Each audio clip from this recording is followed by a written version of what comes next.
We're here.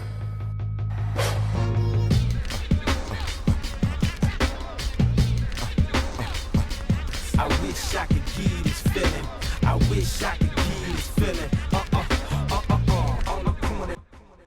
What up, everybody? Welcome to another episode of the Corner Podcast. Kel Dansby here, once again with the old man Andreas and Kel, looking trim but feeling good. Yeah, it is nice to have you back behind the desk. It's been a while.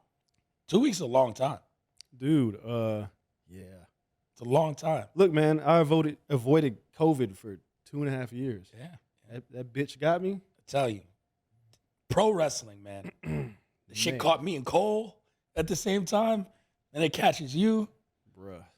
I'm hoping we're good, like to go to pro wrestling events from now until like at least another like 3 or 4 months. I don't know. That was you might that dodge was rough. the pro wrestling. Yeah, I was like, man, I don't know. I don't even know if I'm going outside anymore. New Japan's coming to Vegas in September. Yeah, I might go to that. Yes. so we just gotta get like cool ass lucha mask or something and make sure we're in the building. Shout out to Brian. Brian, get better. Brian is not behind the boards making us look pretty today, but he'll be back soon. So wishing him nothing but the best. In the booth, producer Cole, Bay, Nasty Nestor holding it down, and Ross, sans Rachel, just Ross. Please don't talk about holding down the audio. Listen, I could do the whole first segment on Friends. That's okay. Classic. No. Top 3 sitcom ever. We're not doing this today. No, today is a day of mourning, Dre. It's a day of mourning for everyone in the Bronx. People of my ilk, my hometown. And in the famous words of Jay-Z, first the fat boys break up. Now every day I wake up. The greatest Bronx duo in the world, Desus and Mero. Greater than Jeter and A-Rod? Right now. Listen, and we have Stanton and Judge. Right. Greatest Bronx duo, Desus and Mero. All right. The Bodega Boys. The connoisseurs of the chopped cheese. They added so much to the culture down there. The brand was brolic at a time. It's come to an end, man. They've announced they're parting ways. It'll just be Desus Nice and something, and the Kid Mero doing something. As bad as that is, I think this makes us the longest tenured duo in media. We're like 8 years strong. No, I can't. No. Who else? We just had Stat Guy. There's got to be somebody. We had Greg here. Greg and Peter. Peter. They've been doing Cheap Heat longer than us. I don't think so. Yeah. No, they've been doing I got to get Greg on the horn. I don't know. Cheap Heat's been doing long. And there's others. We haven't been around that long. 8 years is pretty long. You had no children when we started. That's true. Now I got 2. I got 2 of them motherfuckers. Yep. I had hair. I had no beard. I didn't have hair. I barely had a mustache. Damn. You had no grays. No. It was just now I'm shiny. Just a dark beard. A lot has changed, man. I didn't get pedicures. Shit, you didn't do brunch. I didn't do brunch. I was anti-brunch when we started this show. Oof. I was like, old people in brunch, just go to breakfast or go to lunch. You went through puberty on this podcast? I've had 3 different voice changes. That is very, very true. Yeah, I mean, look, man, Desus and Mero, the end of it, it's a weird thing for me because I loved it on Vice. Yeah. I didn't watch it as much on Showtime. It felt different. It was different. That's not to say that it was bad. It was just different. The Vice show was like appointment television. I wonder if people are like, yo, I listened to The Corner like when they were at the fight shop. Now they're in Blue Wire Studios. It sounds different. Look at these motherfuckers. Got this fancy ass studio. Fuck them. Too crispy. It's possible. But Desus and Mero, like, there was a decade, right? Bodega Boys was a decade? Damn near. And them doing their own thing is a weird one for me. Because it's like, when Budden went off and did his own podcast, I don't know who, like, it still does numbers, apparently. I guess so. I mean, he's making money. But there's a lot of people who, like, Budden went his way and Rory and Mal went their way, and they don't listen to either of their shows anymore. No, not at all. I mean, I don't listen to Rory and Mal, so I don't know. But, I mean, they got a bag, so congrats to them. Yeah, bag is a bag. Yeah, but I don't know what their show is about.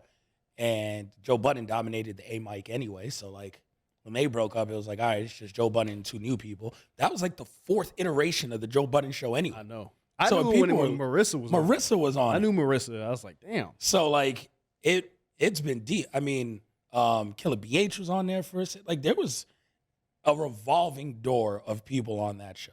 Joe Budden is the concept. So I was like, oh, okay, he's just getting 2 new hosts. Now Ice is there and he doesn't say much, but the other guy is there as well. So it's just like, all right, Joe Budden's going to keep being what Joe Budden is.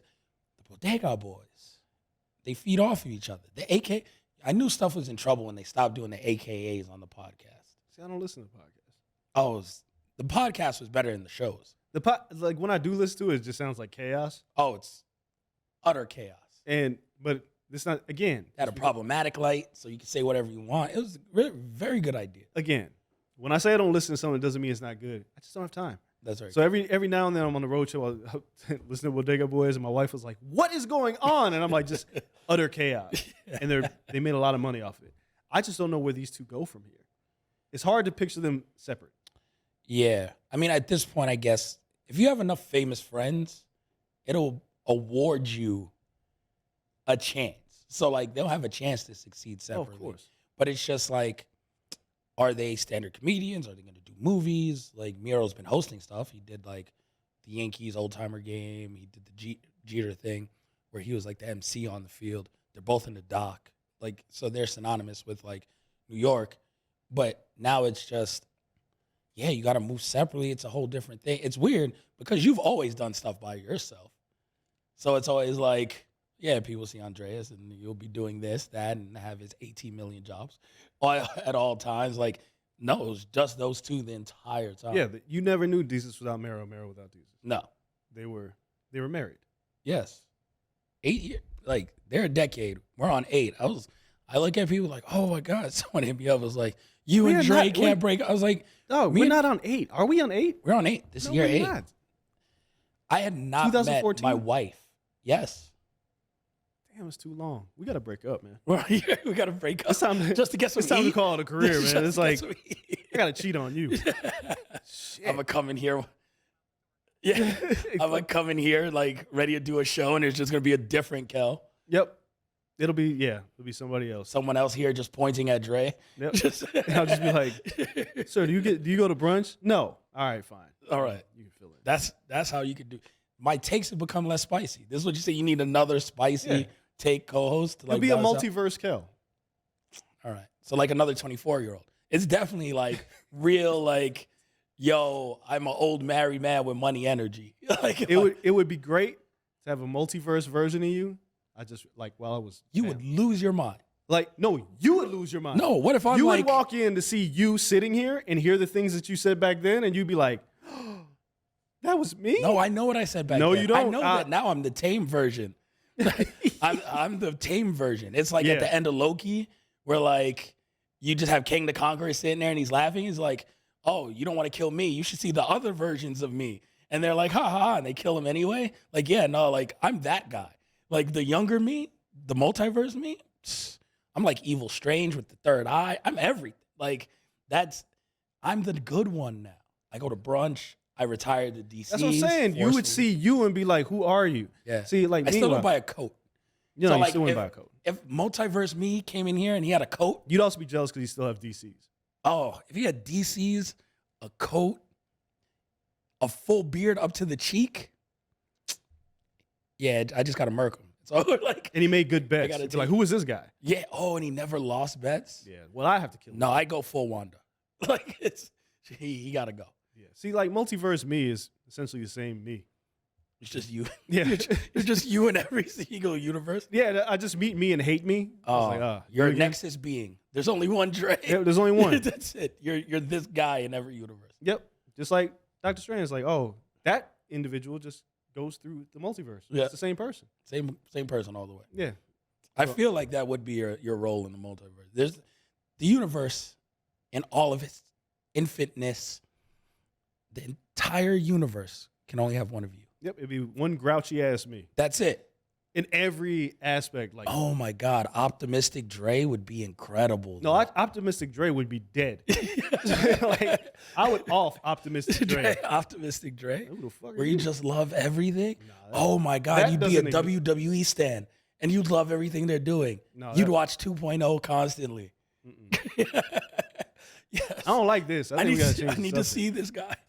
Oh yeah, so Desus and Mero break it up though. It's the end of an era, especially in the Bronx. It hurts my heart. It's like us trading A-Rod at his prime. It's like us not signing Aaron Judge when he's a free agent this Ain't year. that bad. It's pretty damn bad. At least we got the Martian coming out. Like Yeah. I'd be okay sooner or later. Like there's no replacement for Desus and Mero yet. I don't have time to go to the Bronx and find another cohort and have a side show to uplift the Bronx again. So it's tough, and it got me thinking, what other breakups have been like, it just hits you in your heart? Little Brother, Tribe Called Quest. Tribe Called Quest, Hey, they came back though. but I'm just saying, while they were gone, Okay. it was like, damn, this is horrible. I guess this could be like a complete WWE style work where you got to break up for a second, it doesn't work in singles, and you come back as a tag team. Yeah. Like when Bubba Ray became Bully Ray. It's like, get your ass back with Devon. Complete rebrand. Yeah, yeah. But yeah, those two, Little Brother, obviously, because I know them. So Yeah. it was like, it was weird to like watch them go their separate ways. Let me think. I mean, pro wrestling aside, because pro wrestling breakups hurt, right? Like barbershop window Sean is like, that's Does super that hurt big. though? Like, Seth betraying the Shield did. Seth betraying the Shield was like, oh my God. That like, was kind of due because Roman was pissing me off no, anyway. like Believe Jannetty that. getting tossed was due. Yeah, but at the time, like I was a Rockers fan for a while. Like you were I a Shawn loved Michaels the fan. Rock. You were not a Jannetty fan. Okay, but it stemmed from me being a Rockers fan. So when they broke up, I was like, Sean, no. And then I was like, no, this guy's amazing. This makes sense. Yeah. But like at the breakup point, I didn't know what was coming. That hurt my heart. See, like the Mega Powers exploding, Hogan was a creep. So, Hogan, yeah, you never liked Hogan. No, I never liked That was a very creepy angle too. Yeah. And then, no, I mean, you're just looking throughout. If we go, Breakups. yeah, music's had tons of like, really, like in music. When I look at it, I'm like, Kanye really is not a technical breakup, but Kanye like whacking out and him and Jay-Z falling on Hard Times. Yeah. I was like, damn, I could use some Jay-Z on Kanye beats right now. I didn't need to hear him rhyme, but there was a time like after watching Throne, like those beats were dope. I was just like, I need more, and then Kanye went But Kanye. see, like Kanye, like people like that. There's always those tag teams, those groups that they're together, and you're like, this is never gonna last. It's not gonna Like when 50 Cent and Game were together, like you Oh, knew. yeah. Like in short, like 50 Cent is like, don't turn your back, Game. 50 Cent's gonna stab you in it, and it's game over. Like Tribe, it was like they weren't supposed to break up. Fife and Q-Tip were like peanut butter and jelly Yeah. together, right? Like Outkast never really broke up. Just kind of went their separate ways. Yeah. I mean, It was like one of those, you know, They're Big not Boy together. woke up. Yeah, Big Boy woke up and looked at Andre, and Andre looked at him and was like, this ain't gonna work. No, We just move away amicably. yeah. So I'm trying. I don't know what else is like. What else is a big split? There's like like if I Barack hate when Obama and Michelle shows split break up. If Barack Obama and Michelle split up, it'd be like catastrophic for a lot of people. you think? Oh yeah, Barack and Michelle, I mean, that shit's Hollywood now. Like people, they like always Jay-Z and break up. Beyonce, if they broke up, I mean, Jay-Z getting punched in the elevator, and then they like, ain't break up. to our knowledge, I'm just saying. I'm saying if they split, can you Like- imagine the world and like not split like, oh Jay-Z and not like Tristan Thompson and Khloe Kardashian. or like their Fuck eighth them. kid. Yeah. I'm talking about Jay-Z and Beyonce splitting, and not like Lemonade or anything like that. Like J Lo style, straight spinning, like, vitriol. Like I hate you. Yeah, like I got another boyfriend tomorrow. type Yeah. spinning. That like worlds would shatter. Oh my God, Beyonce would date like Lil Baby, like someone like Mad Young, like the Skew next Young? young rapper. Yeah, like who's not lyrical at all, really, like the anti-Jay. And Jay-Z would date Michelle Obama. No, you know Jay-Z ain't. Poor Barack. Oh my God, I don't Damn. know. Jay-Z Is Katy Perry married? Ew. He's going like straight. I know Jay. Yo, Jay is going off the grid. Like Jay's going the anti-Beyonce.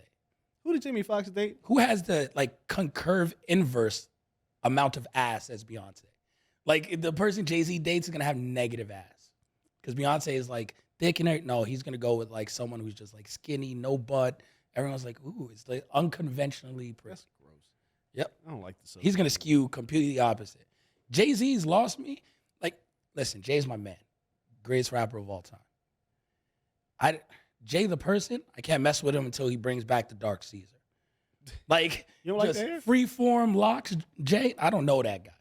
That guy's gonna be in an art museum with Basquiat on the wall, with just like a hipster.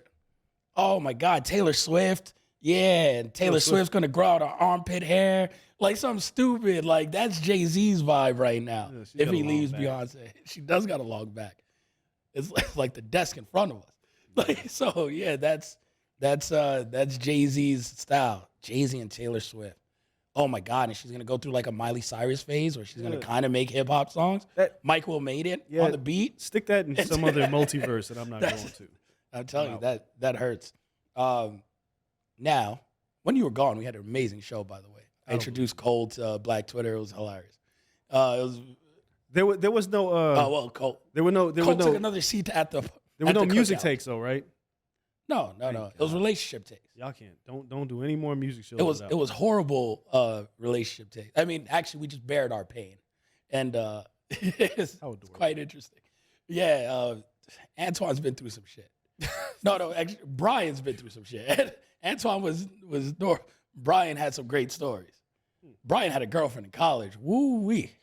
That shit was funny. But I felt for Brian. I cried like one singular tear. I was like, damn, yeah, Brian, she hurt you. So we had a great discussion nonetheless. But it made me think, and this is something spinning in my head. Cole, you can chime in. Friend breakups are probably worse than relationship breakups. Everyone has a horrible friend breakup story. Yeah. You've told me one of yours, I think.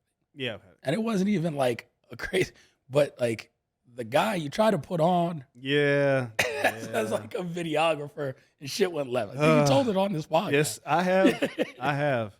Yeah. You and Shake and trying to help the guy out, and it went completely left. Yeah.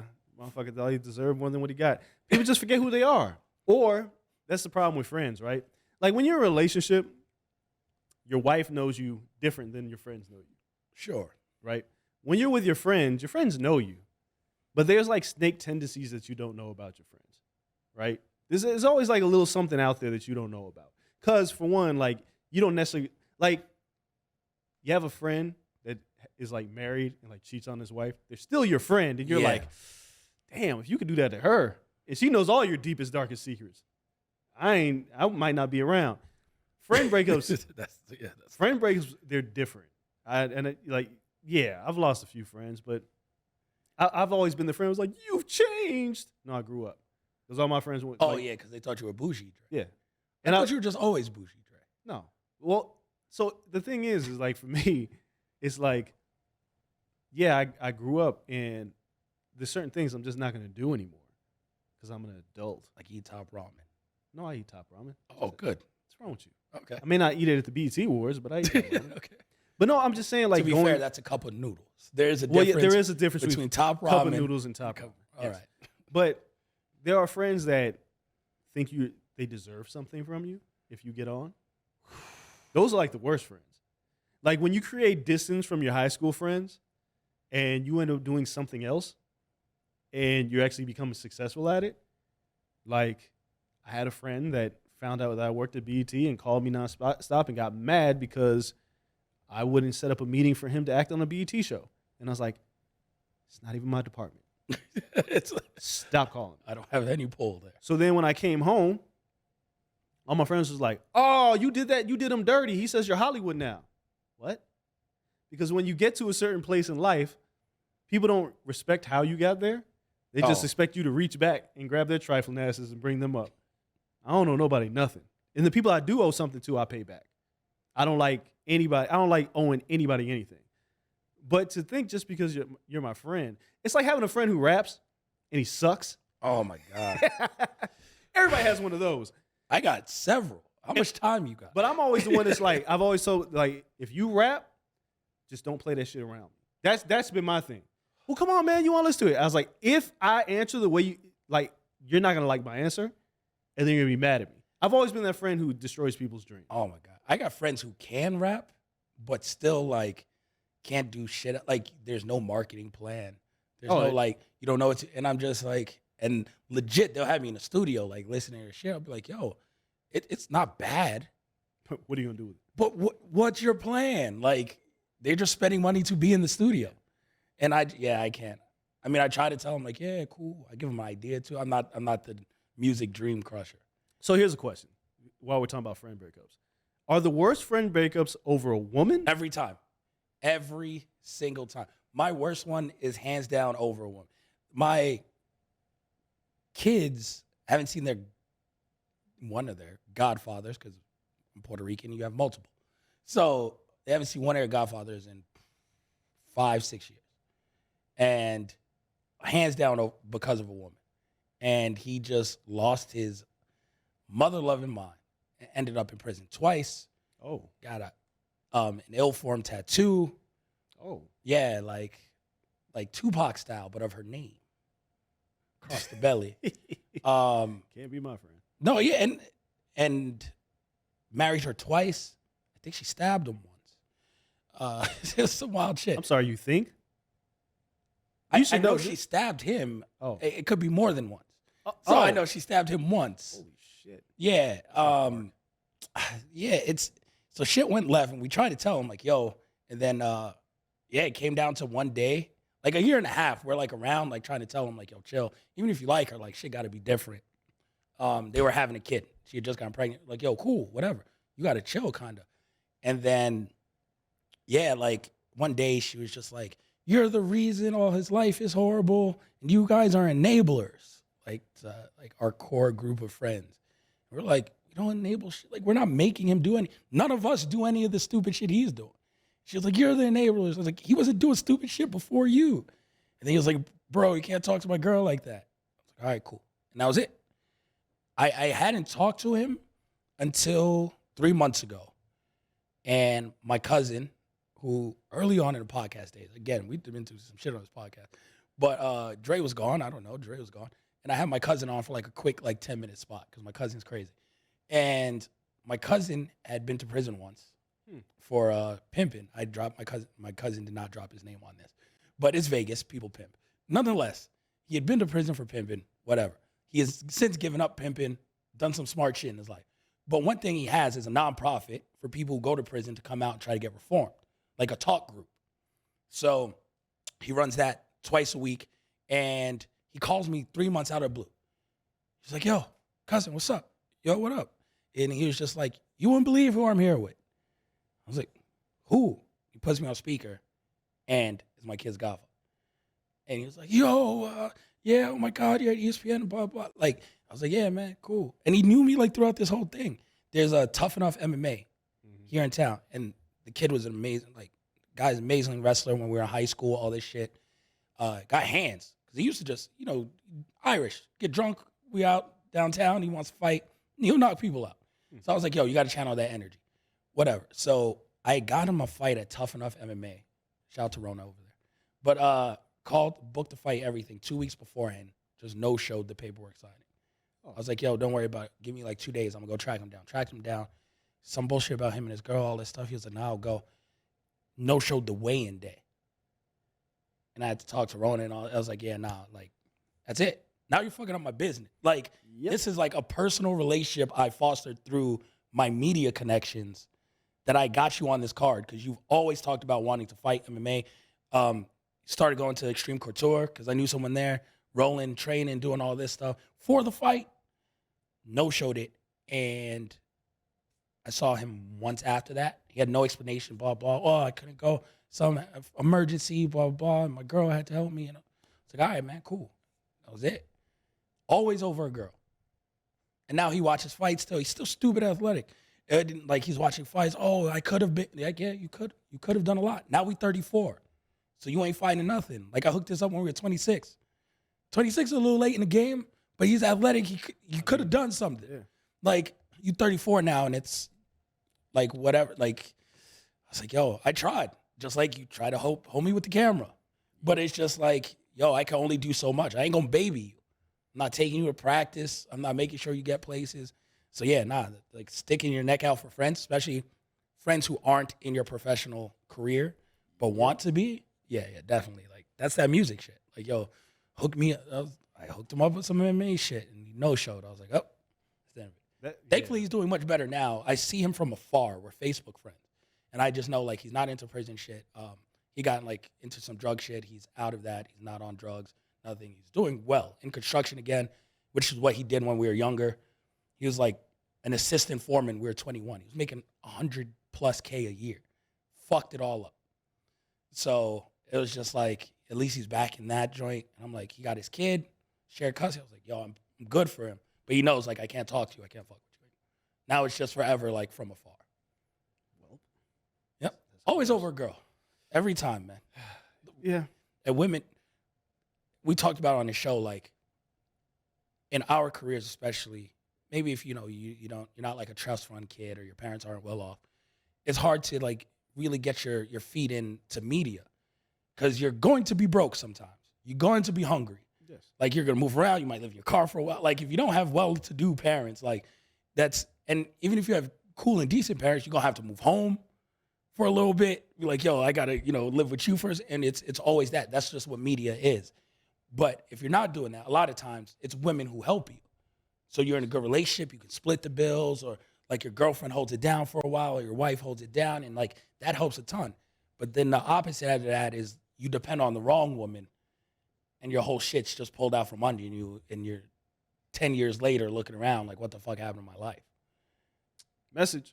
Yeah, so listen, man, that's, again, losing friends, and I try to tell my kids this all the time, like, yo, you don't get into a relationship with anyone. I definitely tell my girls this, because they get into this thing, like an infatuation phase with like a guy, and I'll be like, yo, nah, like, you still have your friends.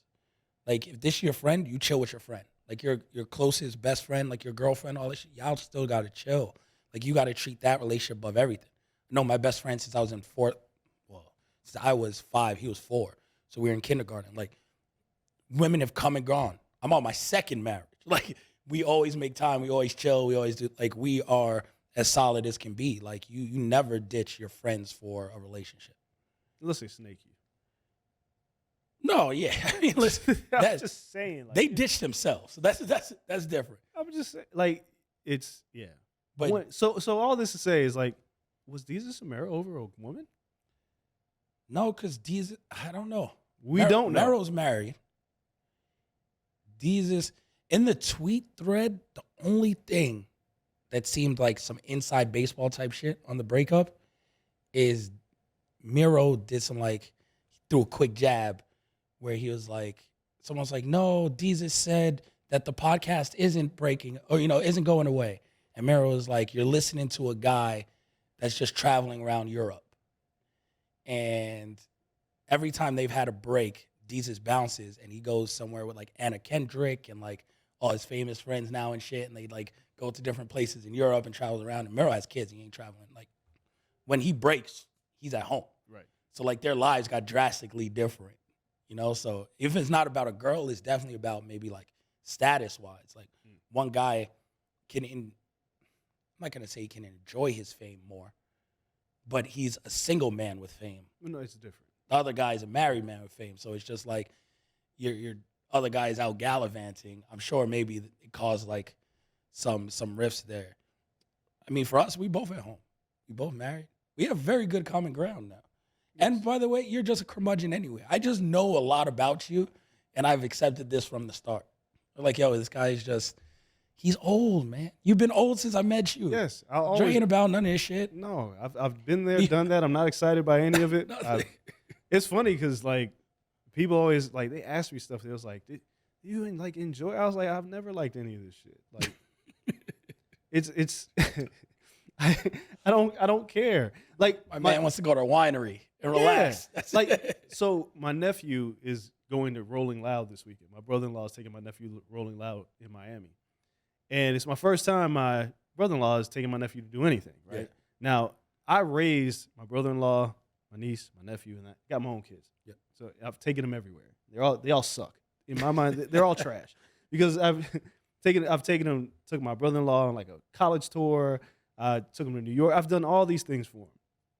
And they're going to Rolling Loud. And Fair's brother-in-law is doing quite well in life right now. So it's a good influence. well, I mean, he had to learn from somebody, He right? travels all the time. Motherfucker, I looked up to, a couple months ago, he's just in Hawaii. It's just chilling and shit. It's his dream, right? Like, his dream was to travel. And I was like, cool. If that's what you're going to do you. Because I was like, I've been there. I've done that. So they're going to Rolling Loud. And my sister-in-law is like, well, I told your nephew that he can only go if it was either you or your brother-in-law. I was like, well, it's going to be me. She's like, why, you don't like festivals? I was like, I hate them. She was like, you've been to so many of them. I hate every single one of them. I hate festivals. I hate everything. You do. You hate everything. It's like, I hate people like, you've been to the club. I was like, that's cool. I hate it. Oh my God. At Multiverse U at EDC, just fucking going crazy. I'd shoot him. Just love it. I'd shoot him. Like, you're having way too much fun. You gotta go.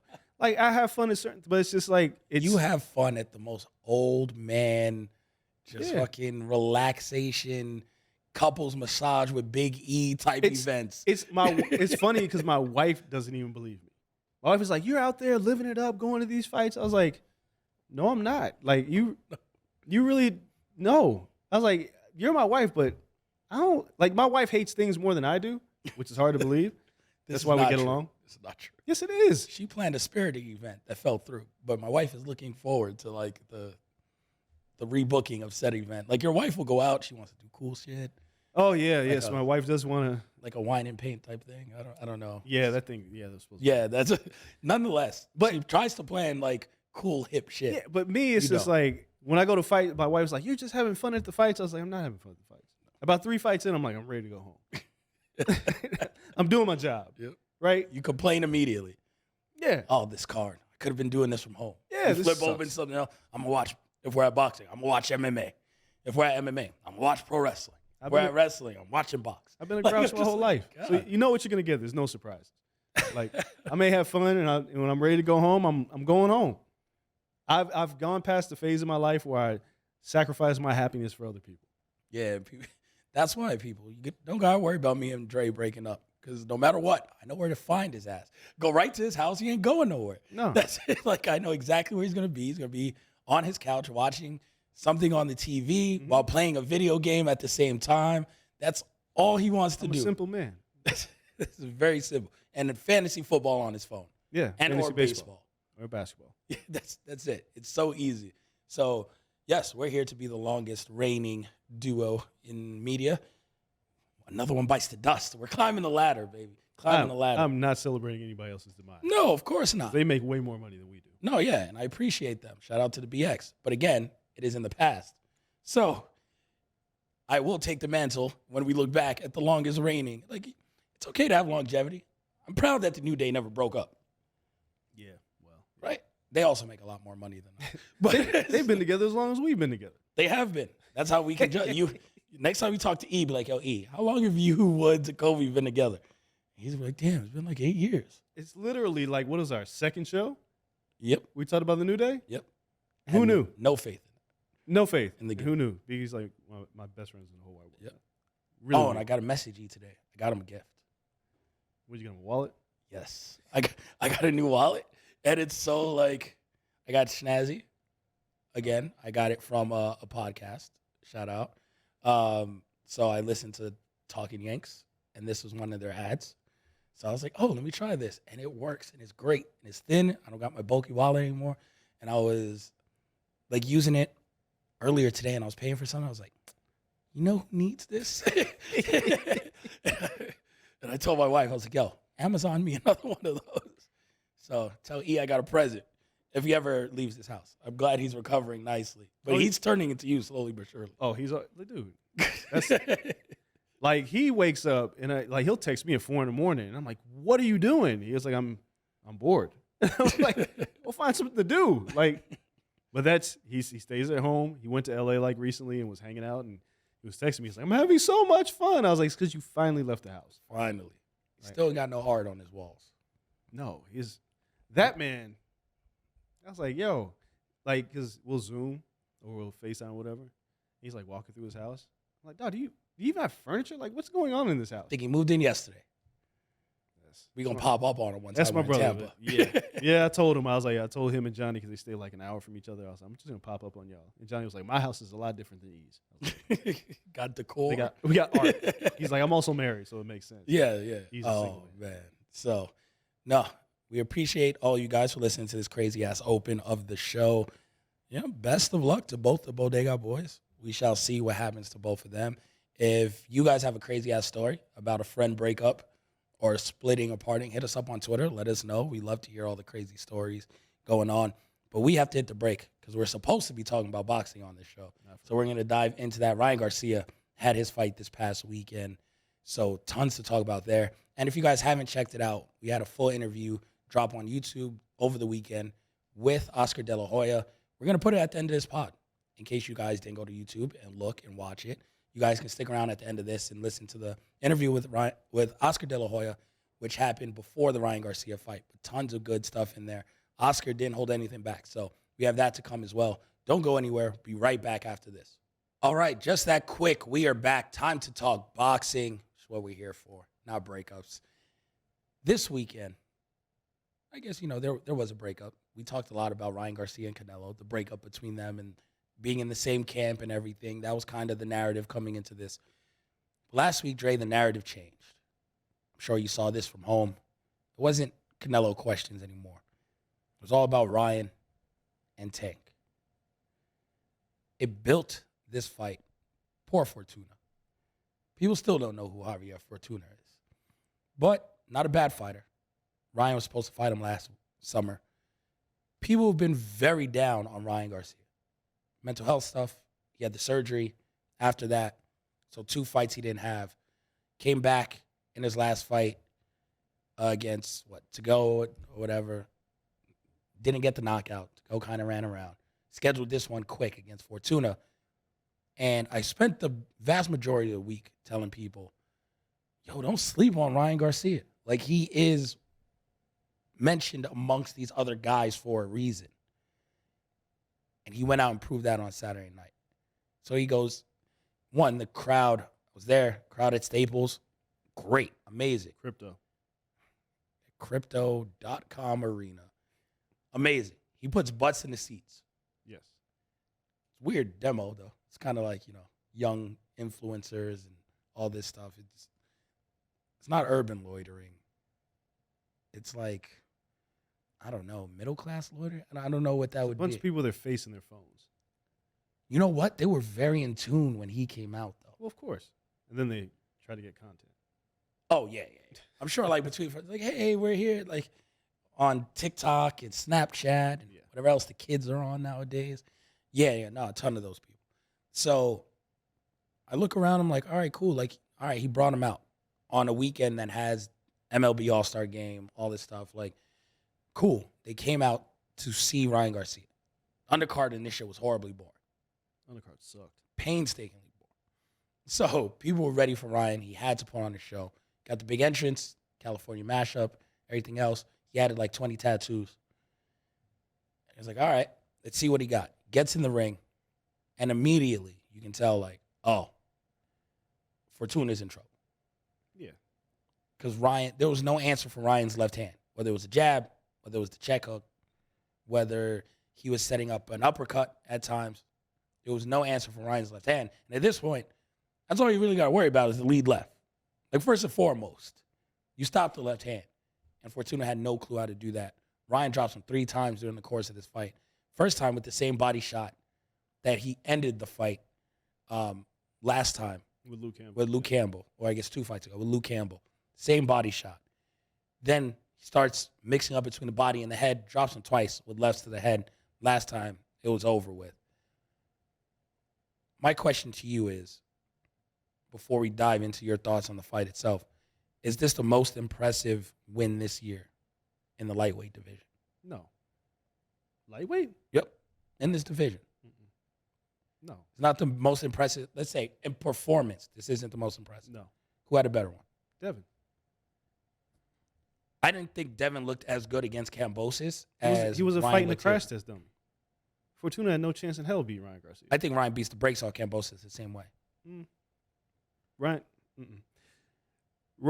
Okay. Devin's performance didn't impress me. He did what he's supposed to do. It would impress me if he stopped Kambosos. The guy who got dropped by Teofimo in the 10th after Teo had no lung. Here's my problem. And this is the same problem with Tank. They ain't fought nobody. Neither of them. It's the most hype fight in boxing outside of Errol. Luke Campbell's a good win. Is it a great win? So former champion, only lost to Loma. Yeah, it's pretty He got damn dominated good by Loma too, though, right? Didn't get stopped. But he almost killed Ryan Garcia in that fight. No, he did not. He dropped Ryan with a flash punch. Ryan got up. And Campbell has no power. Took his midsection. Here's my point. Who's Tank's best victory? Tank is horrible. I'm just saying, who's his best victory? Tank's best victory is Gamboa. You know who the MVP for Tank and Ryan Garcia are? The fucking matchmakers. They put him in there with people they're going to beat up. Yeah.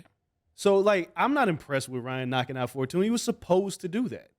There was nothing necessary. Here's my... He's better than Rolly. That's my point. These two are on a collision course to fight each other in which will be a major pay-per-view, which won't happen this year. I don't think it happens this year. It can't happen this year. No one wants a pay-per-view fight in December. So no. But especially if you're going to have Spence and Crawford in November. Yeah. Like, there's just not enough money to go around, right? You wait till next spring. And then Tank and them not doing that. No. Tank they're already looking for that. And I figure... Not leaving money on the table. Ryan Garcia will probably fight Jojo Diaz. That's where he should go. That's my exact prediction. But and I think Tank fights no one. Here's my problem. Let's talk about the fight itself. Ryan Garcia and Tank, when they fight, it'll be a great fight because their defense is both trash. Okay. I mean, listen. Ryan Garcia moves his head straight back. That's dangerous. He keeps his head on the line all the time. Yep. Under Joe Goosen, that's never going to improve, right? So even Fortuna was getting close with the overhand left. Tank gets touched a lot. As much as we think Tank is great and like Canelo likes Tank, go through all of Tank's fights. The man gets touched a lot. Yep. And then he eventually detonates a bomb and then ends the fight. Every time. He gives away rounds like Deontay Wilder. So a Ryan Garcia and Tank Davis fight could be like Hagler and Hearns, where these two are just throwing hands until somebody dies in 3 rounds. Good. But neither of them have impressed me. Like, Shakur Stevenson dominating Oscar Valdez the way he did, that impressed me. Because Valdez was an undefeated champion. Yes. Right? Kambosos was the undisputed, quote-unquote, champion. Yeah. Who beat Teofimo Lopez, one lung or not. And Devin Haney... That was a perfect storm. And Devin Haney just ran him over. I'm not sure how much better Kambosos is than Fortuna. A lot better. Fortuna's not good. Even if you looked at Fortuna... Luke Campbell. Fortuna looked soft in that fight. Sure, yeah, he did. He didn't look great. He couldn't even make the weight. Ryan Garcia's best win is Luke Campbell. But if Ryan fights Luke Campbell, Tank Davis, like he fight Luke Campbell, he'll get knocked out. Because he's too susceptible to get hit. Yeah. If Tank hits Ryan with what Luke hit him with, Tank dies. and Oscar De La Hoya is coming out there, no, mijo. It's all Ryan's over. A wrap. Yeah, no, you got to fight smart. But again, we got to see if Tank can take a punch. And that's the thing. Tank hasn't fought anybody who could crack. You could talk about Rolly all you want. Rolly's also an idiot. Talking about he's going to go fight Errol Spence. I love that quote, though. He's a maniac. Yeah. He's nuts. But the other side of this, because there's a lot of people that say Tank would kill Ryan Garcia, and I'm like, well, Tank ain't never been hit before. Like, yeah, Isaac Cruz and Tank broke his hand. That might be Tank's best win in terms of like gutting it out. Because he couldn't rely on just the power punch. Right. He had to jab. He had to point. Right. It was his best boxing performance. But if you fight Ryan Garcia, who's got a height and reach advantage, because Tank Davis got little pterodactyl arms, this becomes a very interesting fight. But neither of them right now, in terms of their victories and their quality of opposition, are Devin Haney fought better opposition, and so is Shakur Stevenson. They're more complete fighters. Shakur has the best resume outside of Teo. Teo's resume is legit. Teo's resume is interesting because Starch and Comey, who's not an easy fight. Yeah, but Combey's been not stars before. But And beating Loma, it's not like it's Loma. It's Loma. Like- It's that's where the buck stops. It's like Loma's the best victory out of any young fighter. who else did he have? Magdaleno. He had somebody else. It was trash. He knocked him out. But he knocked a lot of people out. yeah, but don't get me wrong. Like T.O. beating Loma is better than any victory Yeah. that any of these young fighters have had. Like, because it wasn't supposed to happen. No. Not like that. But Tank doesn't have like that big victory. Like Ryan Garcia's Luke Campbell performance is probably his best performance. Yep. Because it showed he could take a punch and get off the mat.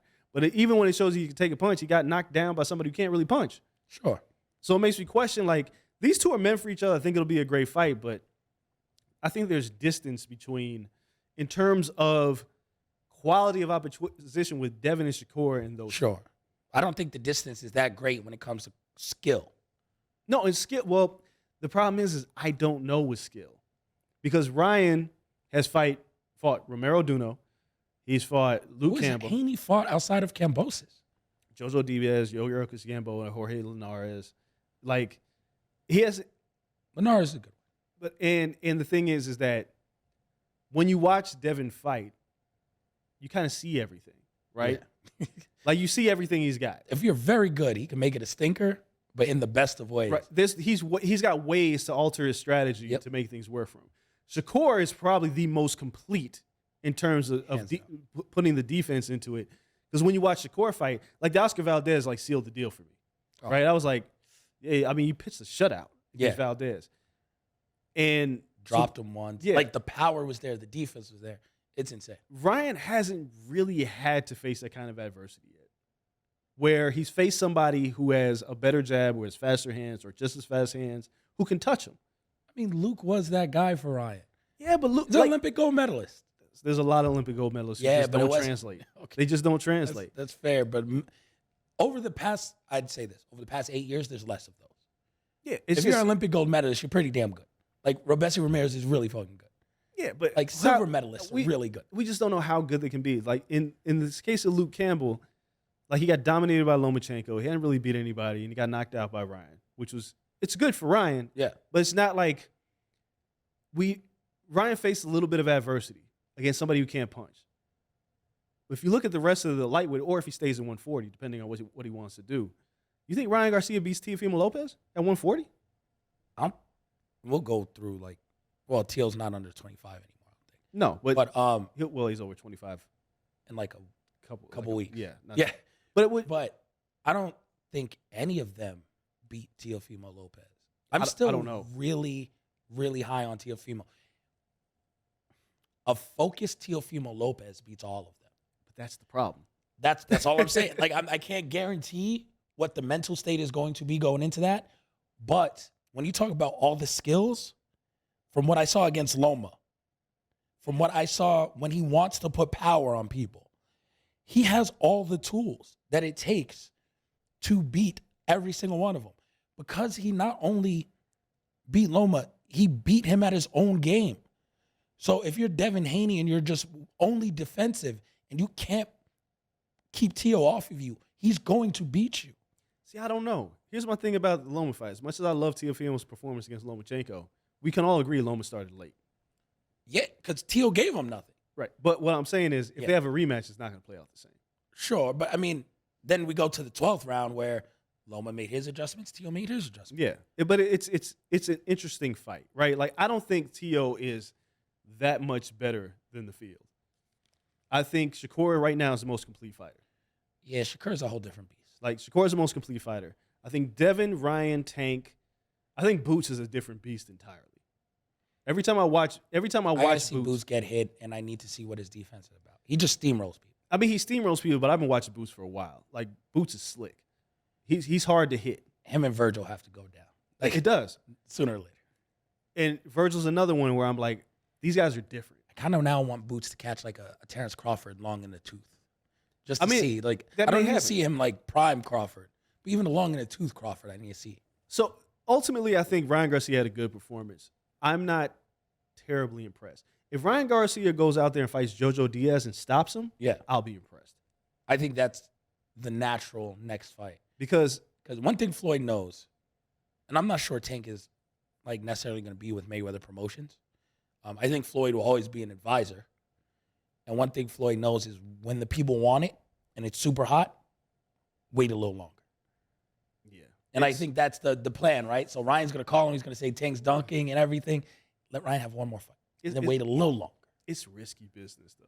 With these guys, it's risky because Ryan is vulnerable, right? Like Pacquiao. But then he got to do he has to do his part of this. But that's what I'm saying. Like if Pacquiao got knocked out by Marquez, had to build himself back up, and Floyd was like, "There's still time." Yeah, and it ended up being the biggest fight ever, right? Yep. But it was like Floyd was like different. Like Tank's not close to Floyd. Nobody's close to Floyd. No, right? I would argue Tank's ahead of where Floyd was at this age. No, he was not. Star power, earning potential, pay-per-views. Star power, earning potential, sure. I'm not arguing skill. I'm just saying so as different as Floyd became in terms of a draw and making fights really big. Yeah, it wasn't until he was 30, right? Tank is ahead of that. Like he turned that corner. Yeah. But it's like the thing about Floyd is he had Genaro Hernandez, Diego Corrales. He had defining performances along the way. Every 3 years. Yeah. Every like 2.5 years, he's like, oh, I really got to fight someone? Yeah. All right, cool. And then he chop. Yeah, like he shows out. Like Gervonta doesn't have that. No. So it's like when you look at the landscape of these young fighters, they're all kind of vulnerable. It's like when they were trying to get Gamboa to fight Wanma. Yeah. And Bob Arum was like, we're going to let him marinate. And then both of their asses got beat. Yep. You can't wait. Ryan is vulnerable. He's a guy who could get beat. Like, if he fights Jojo Diaz, it's not an easy fight. No. Like, he could lose that fight. Good.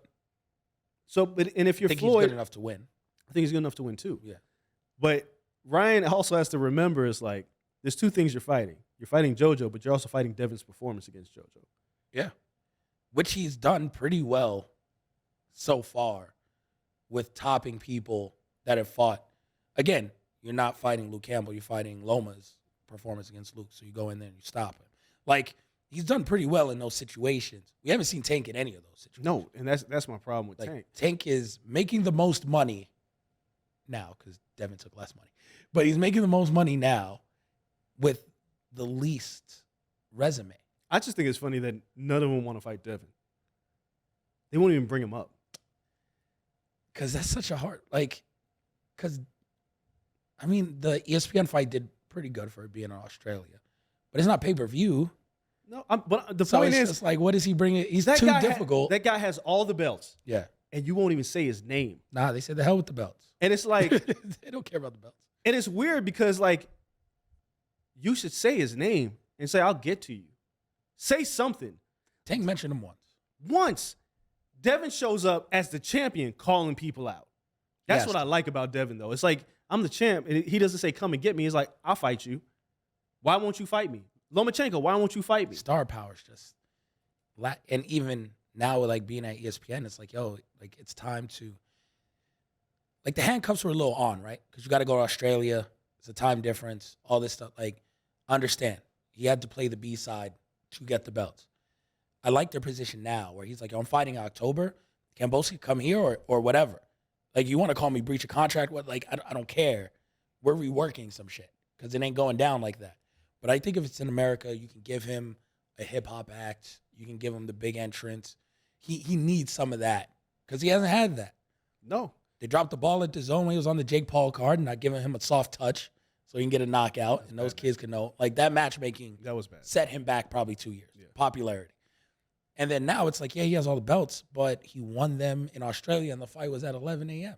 So it's just like, damn, the kid can't catch a break. No, but it's like the Floyd effect, right? It's like you can only avoid him for so long. Oh, no. He's here for everybody. He wants to smoke. That's what I'm, like, and if you're Ryan Garcia and like Ryan was like, yeah, we fought 6 times and I beat him 3, but he's like, you lost the last 3, Ryan. That's fair. And it's like Devin got in your face, got in T.O.'s face. If he finds Tank, he's gonna get in his face too. Yeah. And it's like, y'all gotta say the man's name. Like, you could be very honest and say, the fight doesn't make me as much money, but his time will come. Yeah. Say something. Because now it's starting to look like, yo, he's the champ. They can avoid him for now because the star power is not as high as them, right? So the people clamoring for him and him even clamoring and getting in people's face, if they don't post it, it doesn't matter because his audience is minuscule compared to theirs. You know, but the worst part about this is, let's just say, hypothetically, Tank versus Ryan happens next spring. Yeah, should. The loser's done. No, hell no. If the loser gets done in crushed, boxing. if the loser gets crushed in terms of like maybe they get Adrian Broner, right? Because they never fought anybody. And now when you lose, like if Tank were to get crushed by Ryan Garcia, it's a wrap. It's a wrap. He could beat so many other people. Could he? We don't know. It's not like we know he's not mediocre. He's not average. But what I'm saying is, we don't know how great these guys are. But we know they're pretty damn good. If he got smoked by Ryan Garcia, Tank is what, 28? Yeah. You can't go out there and just keep giving him soft touches. No, but Devin could drop the belt and then what, at 135, can he beat a Richard Comey? Yes. Can he beat, he can end up a double champ at 135. I'm just saying, it becomes complicated because he hasn't fought anybody, and then people, it's like in pro wrestling, it's the Goldberg effect, right? When Goldberg finally lost, it was like, all right, so now you start picking apart everything he does wrong. When your career is predicated on knockouts, that also right. So it's like, and if Ryan loses, it was like he was a guy, but he'll have the social media following. Don't get me wrong, but they'll say the same thing about him. Well, he didn't fight anybody, and he got smoked. Like the loser of that fight is in trouble because the reason why is that fight's not going to a decision. No. Somebody's getting hurt. You can lose. It's what you do after that. You can't lose repeatedly. Adrian Broner got washed by Maidana. It was never the same. You saw what happened at the press conference today. Yeah, he just walked out. I don't need to be at this press conference, man. I'm out. Yeah, he's never the same after that. No. But you can lose, bounce back, and run 6 fights in a row again and be just fine. See, I don't. That's the Pacquiao. Pacquiao could lose, but best believe his next 4, he gonna be on it again. Well, see, he can lose. Here's the difference, right?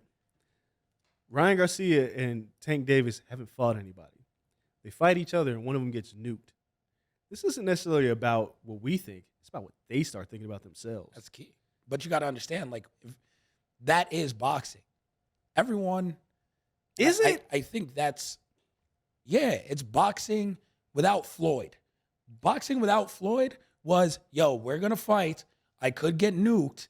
And then guess what? Nobody else going to run this. So what's up? And then we're going to meet again in 3 years and we're going to run it back. Because you know what? You might have got me at 135, but let's see what it's about at 140. Let's see what it's about at 147. That was boxing before Floyd. People lost, and all the time. We run it back. Yeah, but they fought each other, right? They did. And they're so young that we can't just be like, if they were 31, 32, if they were Spence and Crawford, different. Because you haven't fought Thurman, right? Who's the other big bad of your era? Right. Neither of you guys fought him. Y'all didn't fight each other. Technically, y'all fought Sean, but y'all ain't fight the other big bads in your era. Errol fought Danny. I mean, Errol fought Danny, Ugas, Sean. No, but Ugas wasn't thought of a big bad in there. No. Danny, I'll give you Danny. Yeah. Danny was of their crew, these are the best of your era. One of them have fought. So it's just now we go into the Spence Crawford one, you'd be like, if someone gets knocked out here, it's over. Because your resume is not good enough. If you fight young enough, and you'd be like, all right, we're going to run this back later at 140 or at 147. You're fine. Marquez and Pacquiao fought at 3 different weight classes. Yeah, but they also fought everybody. They did. But if you start young enough, you have that opportunity. My point is these two aren't getting any younger.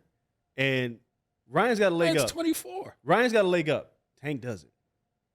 No, but Tank got to – this is when you have to start. And you say, it falls how it falls. You have – the point, he has – in some ways, he has to fight somebody next year. He has to. Oh, yeah. Fires to the feet. We're getting to the point where Shakur, Devin, Ryan, Boots, Virgil, Bam Rodriguez, their accolades have passed yours. Yeah, you're a star, but you got to fight somebody. Yep. You have – go fight Regis Prograis. It's an amazing fight. But you have to fight somebody. Regis, I'm not sure if anyone wants to fight Regis. I'm not necessarily sure if Tio and Regis gonna have a date at 140 if Haney doesn't move up. That's a hell of a fight. Oh right? Yeah. You have Josh Taylor. There's a lot of people you can fight. There's only so much you can go circle in the drain before you fall in it. You have to fight somebody. So I looked at Ryan Garcia's performance, and I truly believe Ryan really wants to fight Tank. I don't know if Tank really wants to fight Ryan, not because he doesn't want to fight him. I think Tank is now caught up in the business aspect of it, where it's if he listens to Floyd and was let this thing marinate for a couple years, I don't know if you want to do that. The problem here is Floyd not only lets it marinate, but he protects the O. Because it means something to Floyd. And that's flawed logic. It is. Because, okay, De La Hoya didn't make as much as you, Floyd. He made it before you, though. And Manny didn't make as much as you, but he made a shit ton. None of them cared about that O. The fight still made money. Yeah. Floyd believes the O is what carried some of that weight to making all of this money. So he's like, yo, you could be their level, but if you lose, you'll never be my level. So we got to protect the O. Like, it's the Jordan effect in basketball. Like, he's perfect in the finals. It fucked up basketball. Because now if you lose once in the finals and you win 8 times, like, you could win 7 rings. Steph has 7 rings. If he lost 2 finals, he's never the GOAT. No. Like, Jordan set the bar. Like, it's a wrap for a whole generation. He just didn't protect his own. No, he didn't. But still, like, you know, it's just one of those things, though. Like, you inadvertently set the bar just to a mark for a whole generation that's unattainable. And Floyd's done the same. Like, Floyd, I don't consider him the greatest ever. I don't think I put him in my top 5. Most people don't. Yeah, like, some people do and put him in their top 5 Casuals now. do. Yeah. I see boxing people have him top 5. I think he may have earned a spot in the top 10. Yeah, no, he has. So, cool. Top 10. But the people ahead of him, Floyd, all of them have lost. Yeah. Most of them lost, came back, ran it back, and got that. But got what that did win they back. do? They fought everybody. They fought everybody. Like Sugar Ray. Sugar Ray Robinson fought everybody. Ali fought everybody. Right. Roberto Duran fought everybody. Yep. Sugar Ray Leonard fought everybody. Joe Louis Talking fought about everybody. getting washed. Durant got washed, said no mas. Yeah. Came back and won titles in 2 more divisions. Well, yeah. I mean, Roberto Duran was the scariest lightweight we ever seen. But the thing is like, people talk about age, and it's a very weird thing. It's like, yeah, these fighters are young, but like Mike Tyson was a world champion at 21. He's like a freak of nature. But if you really look at this, a lot of these guys that were young. Jones. Like Canelo was young, Yeah. right? Canelo was young. Like if you go back, Terrence Crawford wasn't that old. No. He's getting older now, but Corrales was on a blistering pace. yes, Before he lost. he ran into Floyd. Yeah. But he was young. But these guys were young, and there were things like Tuesday night fights on USA that you could watch them on. Like Tank is like strictly this pay-per-view guy, but He had pay-per-view too early. That might have been what fucked. Because these fights would have been fine if you could have chained them together, fight 3 times in a year, 4 times in a year. Cool. Like these opponents would have been cool. But you're in pay-per-view, so now you can only fight twice a year. yeah. So now he would have gotten through all these people 3 years ago. But now it's like, now you're 28. You should have done all of this when you're 25, challenging for the real title at 26. You could have went against Loma. Could have went against Luke. You could beat Loma to the punch of some of these belts. Yeah. And it was too much. 130 where he was at was open for title taking. But you couldn't fight enough to force these fights because you were a pay-per-view. It's like, bro, you fought Rolly Romero. Like, it's really hard for me to sit here and say, I wish Errol would just be like, oh, let's do it. Like, real quick. Like, Yeah, in like- September, I'll come back in October. yeah, I'll beat you up real quick. Because, like, Tank fought Rolly Romero, right? And it's like good business because he did all right in pay-per-view and everything else, but it's almost like a waste of a camp. Because, like, when Floyd fought Conor McGregor, he didn't even train for that fight. He just went out there and beat him up. And Tank fights Rolly. Everyone's like, yeah, great, he won. And it's like, Rolly almost got a bigger rub than Tank Yeah. coming out of that fight. And that's kind of like the wrong way to do business. Like, you don't want the bum that hasn't really fought anybody to get a bigger rub than you telling me he's going to fight Errol Spence and making headlines. This is ridiculous. Yep. The whole point is, if this fight's going to happen, he's just going to hurry up and do it. Tank needs to fight somebody. He'll probably fight somebody in December. It's a low-key pay-per-view. They can get away with 200,000 pay-per-view buys and nobody will say anything, right? I don't know who he fights. Ryan Garcia should fight Jojo Diaz on DAZN in, I don't know, a week before, a week after. Yeah. Fight close November. to Tank. Fight close to Tank to make it interesting. That Thanksgiving time is probably... It's easy if you're fighting on DAZN because it's subscription-based, right? Like, it's easy to put a fight on. Be like, oh, it's December 3rd. We'll watch fight. Ain't got nothing else to do. matter. But I got to spend $90 to watch Tank fight. I got to spend money to watch Triple G. I got to spend money in Canelo. I got to spend money to watch Spence and Crawford. Whatever UFC pay-per-views. Got the Garden pay-per-view in November. Who can Tank fight? I don't know. You damn near got to fight Isaac Cruz again. Run it back healthy and knock him out. What if you don't? Then it looks bad twice. Like you lost your excuse. But you got, because Isaac Cruz is going to be the co-main on the September 3rd pay-per-view, which is Andrew Ruiz. Which should not be a pay-per-view. I mean, listen, and it's semantics. I can't. But I don't make the rules, but yeah, you know. like so, he's the co-main on that. He just starts Gamboa. Yeah, he's done like enough to keep the buzz going. If he wins that, he could turn around in December. he could. It's just he's just in a weird spot. All I'd say though, going back to Ryan's performance, the one thing you didn't mention, Ryan using his lead right hand. Yeah, So Ryan could also fight Isaac Cruz, and that'd be one hell of a thing. Because if he knocks out Isaac Cruz and Tank couldn't, now we're cooking. Ryan's in this interesting spot where he can look at Oscar and be like, "Look, I'm just gonna beat up everybody Tank beat till he fight me, right? Make it happen. Yep. Just make it happen. I just sold out crypto. Did he sell out? Was it a sellout? It was damn near. I didn't see him too many empty seats. So he's like, I just did this. Just put like whenever Tank announces his next date, put me on the week before or the week after. I'm just gonna chase him. Chase. Because at this Shadow the point, man. like you got to do it. Like you have to do it. You have to force. You have to make Tank look bad. Yeah. That should be your end game. White on rice. Yeah. He's gonna be like the DX takeover in wrestling. He's gonna go to Tank's fight outside. Yeah. That's I mean, on a Tank, Triple H style. I'm dead serious. Like he should do all of these things because Tank was like, see y'all in December, and it was like when he tweeted that, I was like, why would you tweet that? Because you know it ain't Ryan. You know it ain't Ryan. Yeah. And if we're heading into next spring, And that's the problem now that he tweeted it. You can't take that back. no, the toothpaste out the tube. So now when you don't do it, the whole narrative is that he's ducking. And now it becomes you head into next year, right? So like if Errol and Terrence fight in November, like we all expect, Yep. right? And Triple G and Golovkin, we know Canelo's going to fight next May, right? And we know that Jake Paul's probably going to fight in the spring as well, right? Regardless of pay-per-view, Yep. depending on who he fights.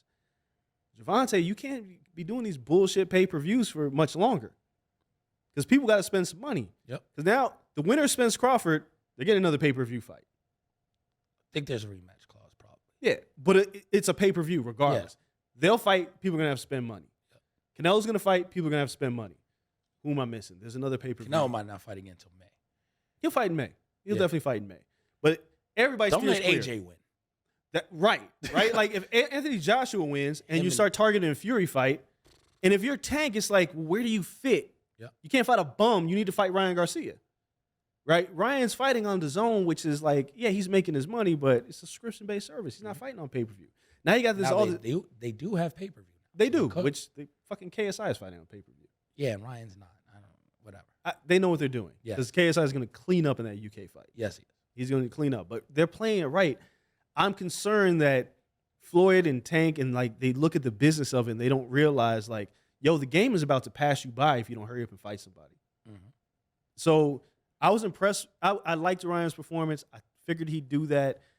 I just think in Ryan's case, every week call out Tank, go fight JoJo Diaz.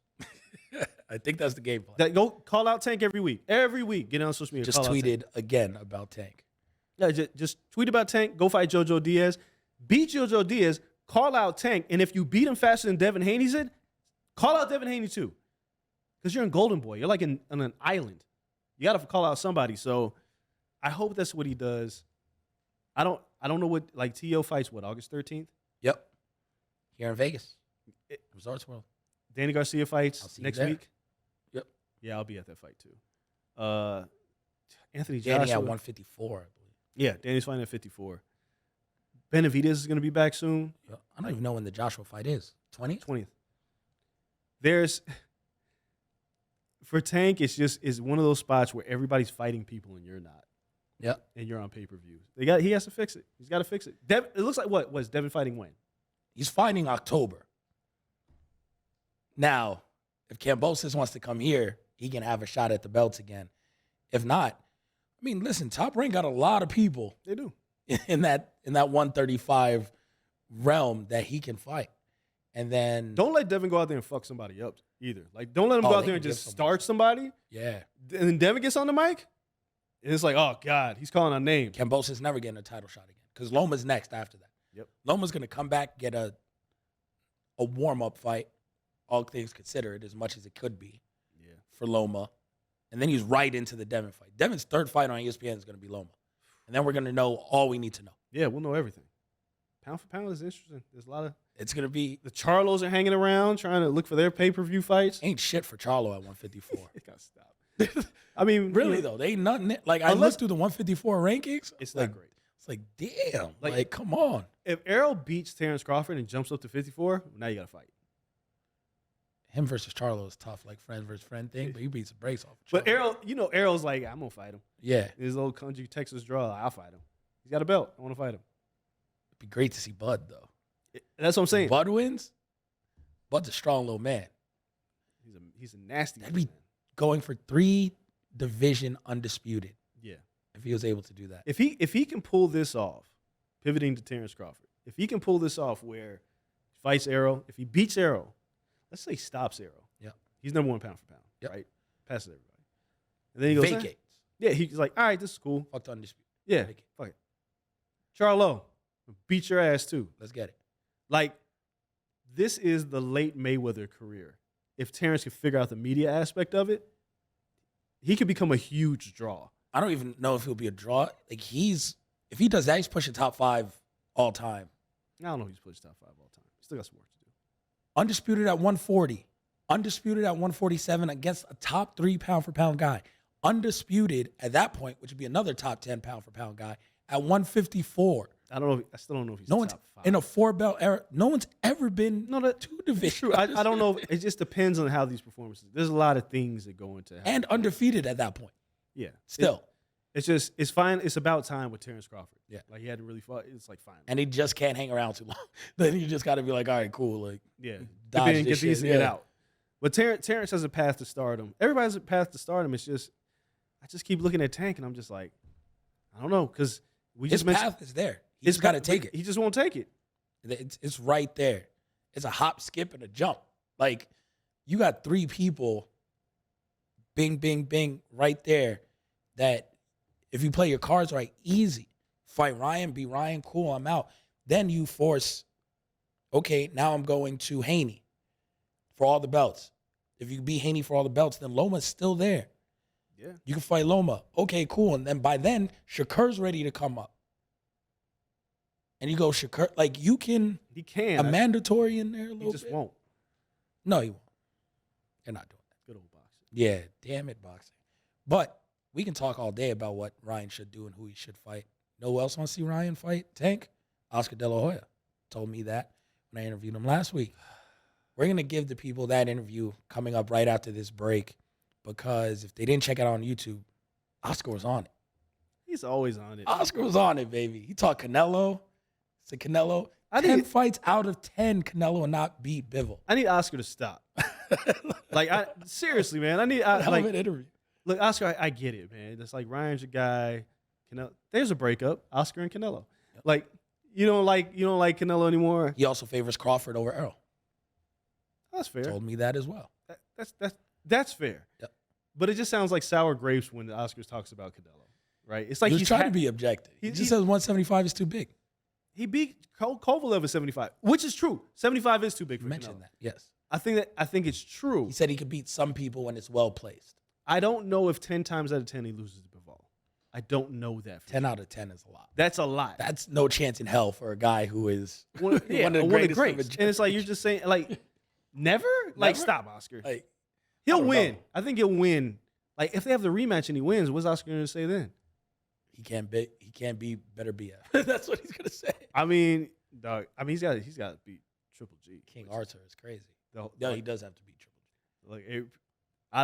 We put out my behind the numbers video and people they got a ton of traction. People were pissed. People were like, people don't judge fights off of CompuBox. Like, bitch, what do you think they judge fights off of? I know they don't see the CompuBox numbers, but my point stands. The thing I said about Canelo and Triple G was that Canelo only outlanded Golovkin in 4 rounds out of 24. The fact remains is like if you're gonna beat Golovkin, you may not get the benefit of those same judges going, all right, we're gonna give you these rounds, right? I get an Adelaide Bird. You can't always have an Adelaide Bird in your corner. Canelo get like, whoo. People think he's gonna dog Golovkin, and if he beats Golovkin, he's supposed to. Yeah. If he's in a tough fight, I don't know how people will take it. If he loses, he could lose, man. Back-to-back losses. That's rough. Eddie is weeping. Yeah. Openly. Eddie's like his biggest fan. Yeah. It's almost adorable. Eddie's just running out of T-Mobile Arena, ripping open his pajama top, just crying tears. Yeah, so it's going to be interesting to see how that plays out. You guys don't go anywhere. We have the Oscar De La Hoya interview right after this. Thank you all for joining us, as always. Though, shout out to everyone in the booth while we are talking about this. One hell of an interview. Be right back. I am here with Golden Boy Promotions, CEO, founder, everything for the company. It's his namesake, Oscar De La Hoya, joining us this week. Ryan Garcia versus Fortuna in LA at the, let me get this right, crypto.com arena. It's going to take me a while to figure that one out and get used to that one. If you guys get confused, there's a giant statue of this man in front of the arena. Just go there. Man, Oscar, thank you for taking time out during this busy week.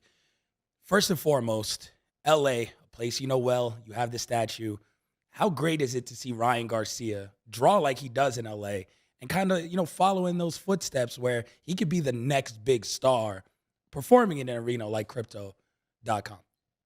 Yeah, I mean, look, we're excited to once again promote at such an iconic arena. I was the very first fighter to step inside a ring at the Staples Center, formerly known as the Staples Center. But it's beautiful to see a fighter from Victorville here in California trying to follow my footsteps or any other fighter's footsteps who's a champion. Ryan Garcia, I think, has the abilities to win many world titles, to become great, to fight the very best. So he's obviously on his way, and I think this is the first step right here this Saturday, where he has a chance to prove it. And I believe that if he gets past this Saturday, sky's the limit for him. Obviously, the talks have been fighting with Tank Davis, fighting with the very best at 135 pounds. So we're super excited. Not to discount Fortuna is a tough opponent, right? Supposed to fight Ryan last summer. It's going to be a true test for Ryan, for him to really come out there and make a statement. But you touched on Tank Davis. At this point, people kind of compare records, right? They compare resumes. And a lot of people discount Ryan because of who he's fought. But you look at Tank Davis, yes, he fights on pay-per-view. But would you say like him and Ryan are still kind of like on even level where they both need each other to prove something instead of Ryan just chasing him? Well, I mean, look, there's arguments left and right. Who's the more popular fighter? Who's the better fighter? Who has the better resume? Obviously, Tank Davis is world champion. Yep. And so that validates the fact that he is on paper the better fighter. So a lot of comparisons. There's a lot of parallels. I strongly feel that the buildup has been so great that you can make this fight tomorrow, and it'll be a super fight. It'll be probably one of the biggest fights in recent years. So as long as Ryan Garcia is winning, as long as Tank Davis is winning, I think their paths are going to cross sooner than later. I'm hoping sooner. This Saturday night will be obviously a great test for Ryan. He's facing ex world champion, two-time world champion, and I strongly feel that if Ryan Garcia makes a statement, not only wins but makes a statement and goes out there and knocks out his opponent, I strongly feel that this fight with Tank Davis can get made in November. And I'm going to push for it as hard as I can. We just got news today from the WBA that they mandated Bivol to fight Zurdo Ramirez for the world title, the guy who beat Canelo Alvarez. So I'll be making the phone calls to the WBA right after Ryan's fight that night to hopefully order Ryan Garcia versus Tank Davis, and we can get that going for November. This fight was looked at by many people as a WBC eliminator, as though Ryan will be next in line for Devin Haney and those titles. if it turns out to be both and you make the calls to the WBA and they say, yeah, he can also be an eliminator with Tank Davis, where does he go? Because now you have several options in front of you, right? Like, would you, at this point of his career, you being on the outside, helping him steer the ship, would you rather a fight with Tank Davis or would you rather a fight with someone like Devin Haney? I would rather go. I would rather go the Tank side because Tank Davis is the very best, and I think Ryan Garcia has it in him. I know that he is young. I know that he's still improving. He's still growing. He's still getting stronger, growing into his man strength. But I really feel that that Ryan Garcia versus Tank Davis can be the biggest fight in recent years for boxing, and for fight fans, for myself, for everybody in boxing, I think it's music to everybody's ears. We've been talking about Tank Davis and Ryan for a long time. Why not get it on? Why not have the WBA order that fight and forget the WBC, forget everybody else? Let's make that fight happen and see who's the best. Ryan Garcia believes he has what it takes to not only knock out Fortuna this weekend, we've heard him say it during the build-up, but he feels like he can knock out Gervonta Davis as well. When you look at his skill set, do you see the same? Do you think if they get in a ring, not only is it going to be a great fight, right? Because these guys don't have boring fights. They're both amazing. Sure. But do you see him going in there and stopping a guy like Gervonta Davis? Well, look, I mean, in my experience with boxing, and I've seen it all. I've obviously been in the ring. I've been in there with the very best.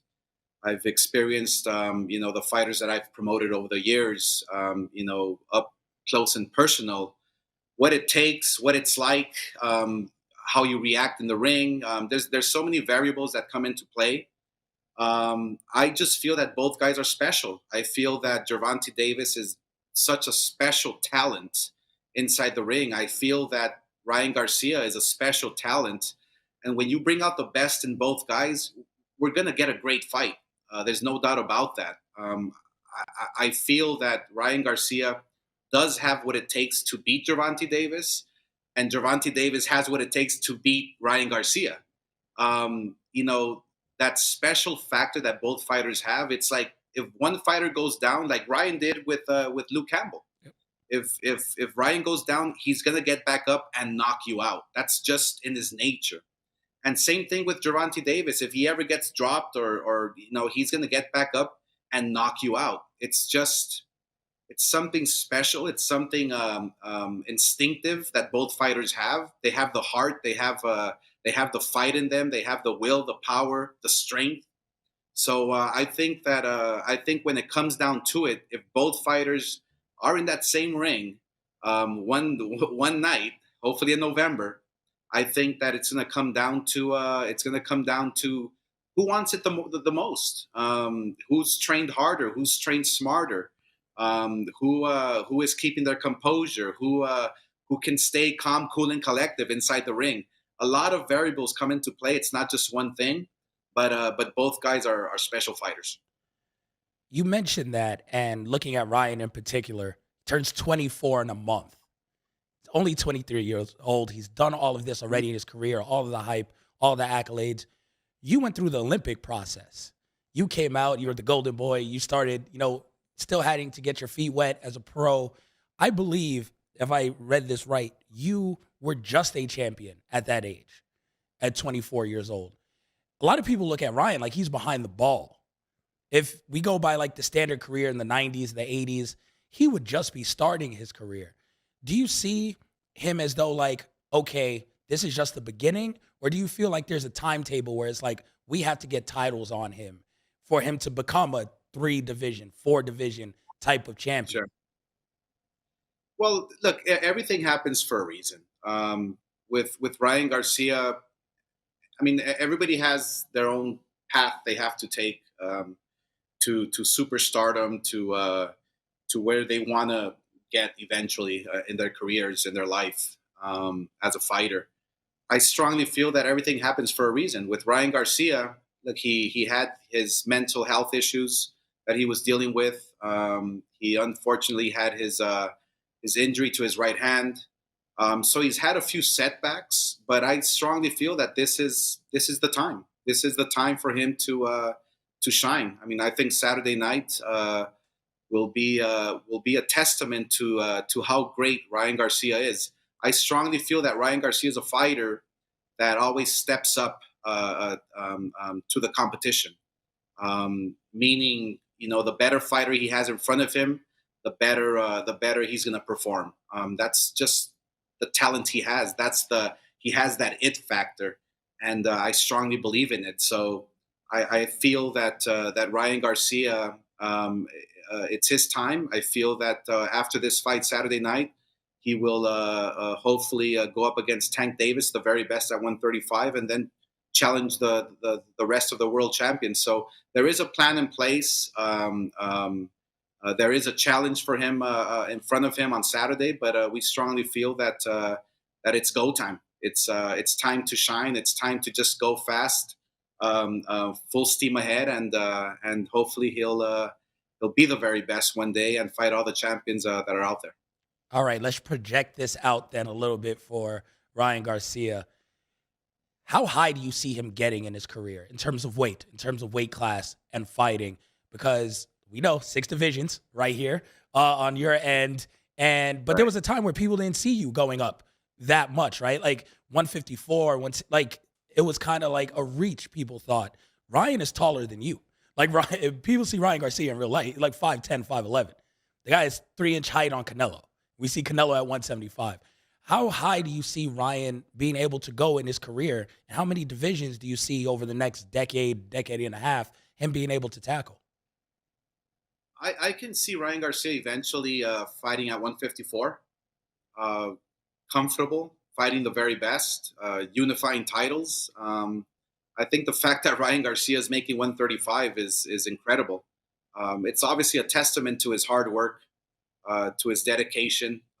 Even though Ryan Garcia is out of the gym for long periods of time, he still keeps himself in shape, which is amazing. It's unheard of for many fighters today. So I strongly feel that Ryan Garcia at 154 will be his highest weight class. 147 will be amazing for him at welterweight.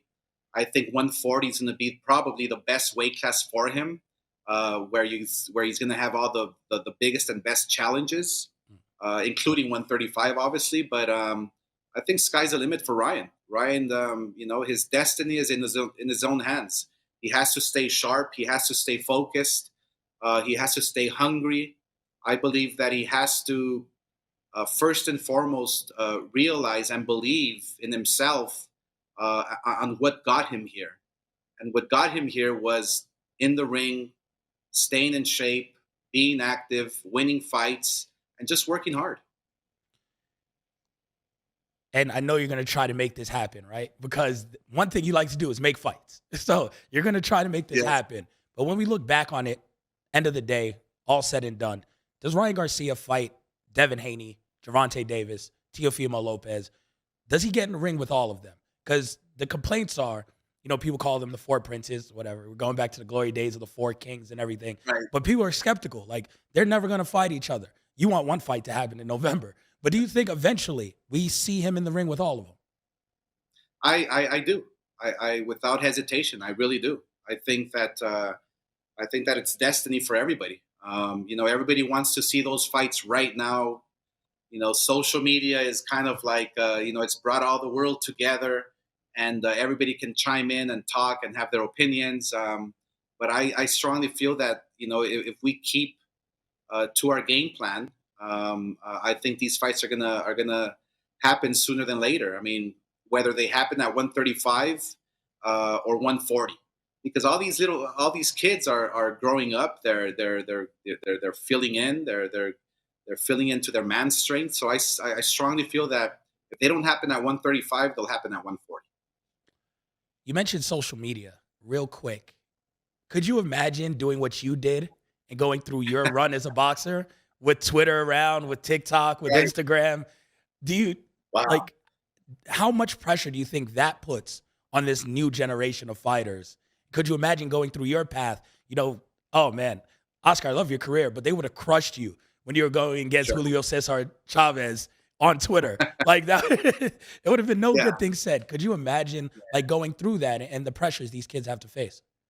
Oh my gosh. I mean, look, when I fought Pernell Whitaker or Floyd Mayweather, when I fought Pacquiao or Shane Mosley, all those guys, everybody, Julio Cesar Chavez, I can't imagine us going back and forth on social media and hyping up this fight and talking smack about each other. It's like it's a whole different world now.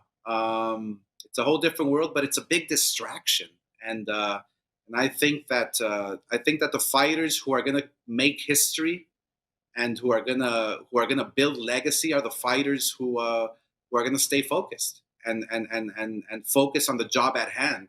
Focus not only in the gym when you're training and you're sweating and you're boxing and you're jumping rope, but when you leave the gym, when you wake up in the morning and when you're skipping rope and when you're jogging 10 miles, you're just solely focused on the job at hand.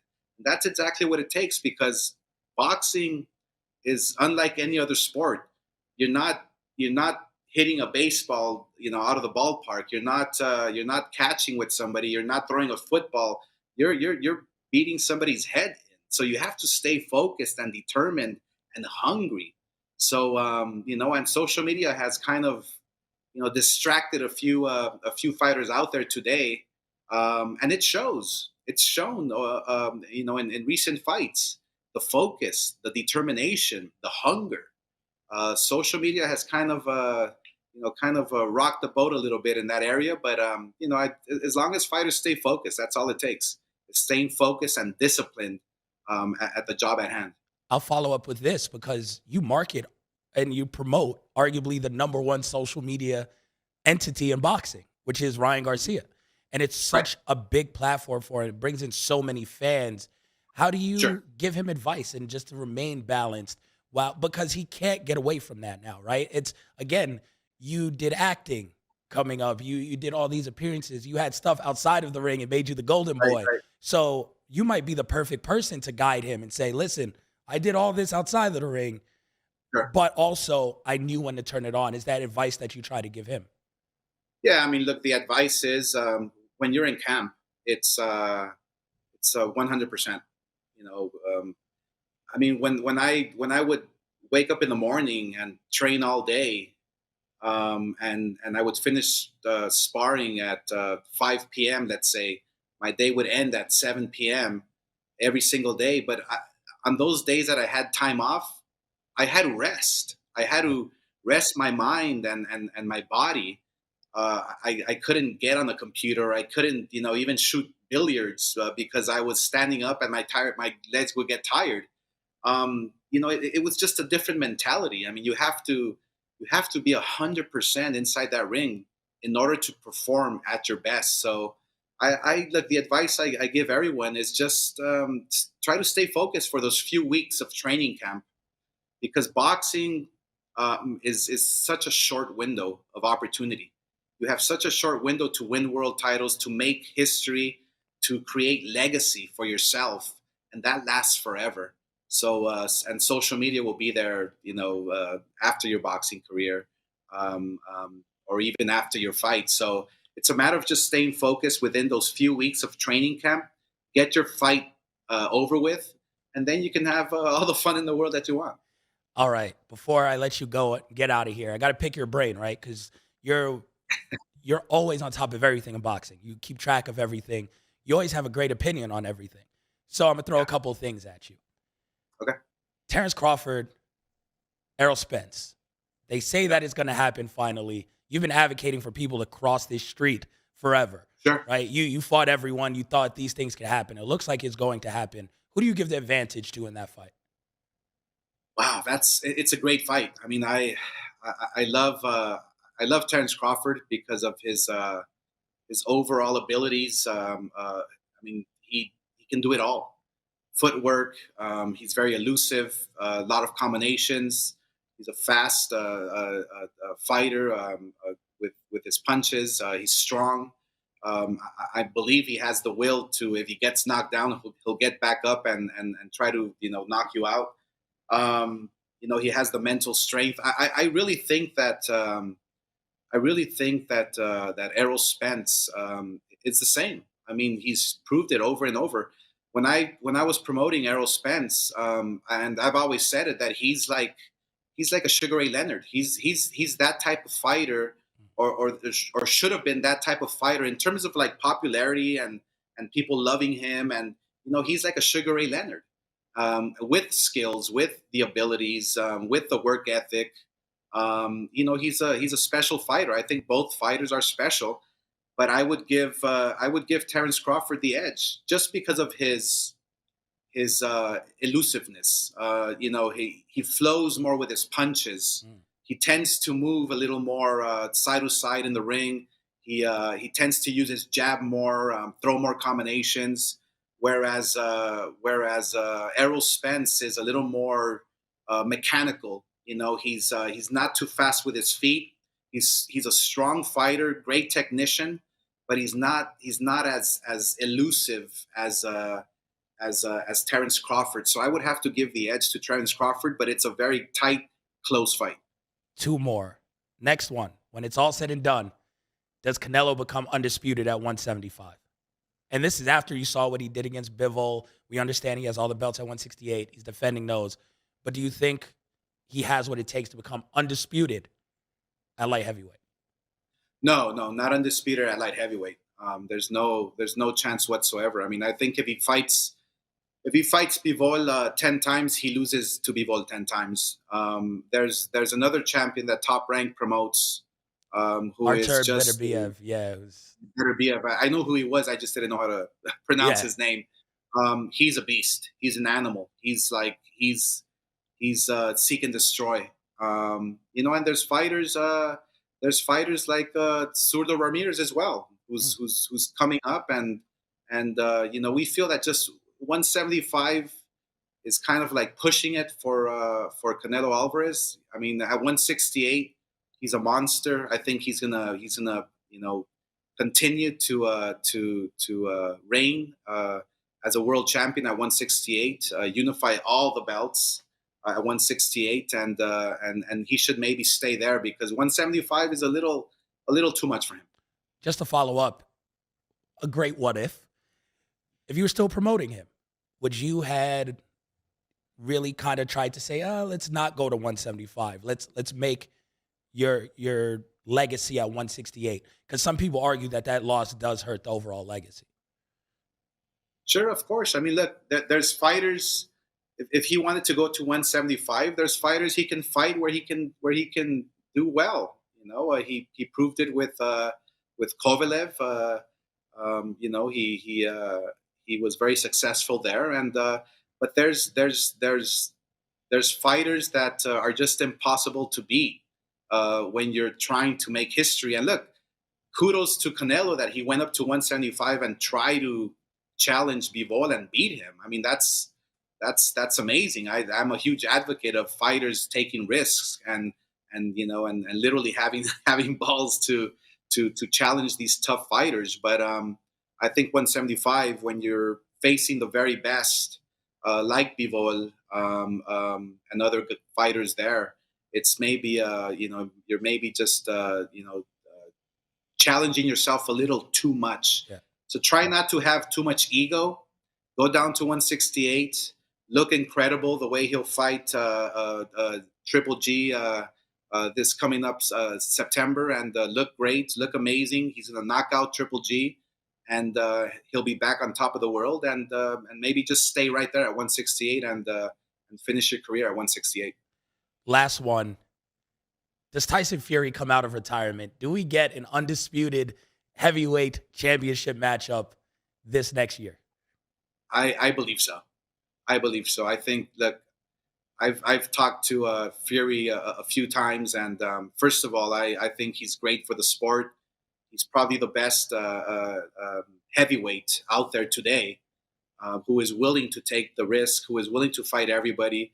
But he fights like a lightweight, which is amazing. He has the footwork, he has the speed, he has tons of power, he has charisma.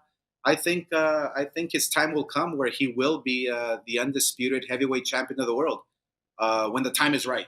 I think that Fury right now is living it up. He's happy doing what he's doing. He's, I'm sure, enjoying his family and enjoying the fruits of all his labor. So I strongly feel that that a fighter like Fury, who has the energy, who has the will, the hunger, to reach the highest, peak in the heavyoeight division. There's no reason for him, not to come back. I think he's just he's too motivated right now. And him watching all these fighters in the heavyweight division fighting each other, it probably motivates him more because he knows he can beat them all. Definitely. Man, appreciate you for joining us. I know it's a busy week. Ryan Garcia, Javier Fortuna on Saturday, Crypto.com Arena, Golden Boy Promotions. Oscar, if anyone's wondering, we'll cross the street. He wants to make these fights. Come on, let's just make it happen. Hey. Hopefully we see that Tank fight next. It's going to be an incredible showing. Thank you so much. Appreciate you. You got it. Yes, enjoy the rest of the week. Thanks, Oscar. To all the promoters out there, look, I'll even block the street so you can cross the street. Don't worry about it. You won't get run over. It's all good. Oscar make these big fights happen. No, I can't wait. I can't wait. Hopefully everyone takes, a note out of your career where you fight the best, you challenge the best, and in the end, your legacy will be fine.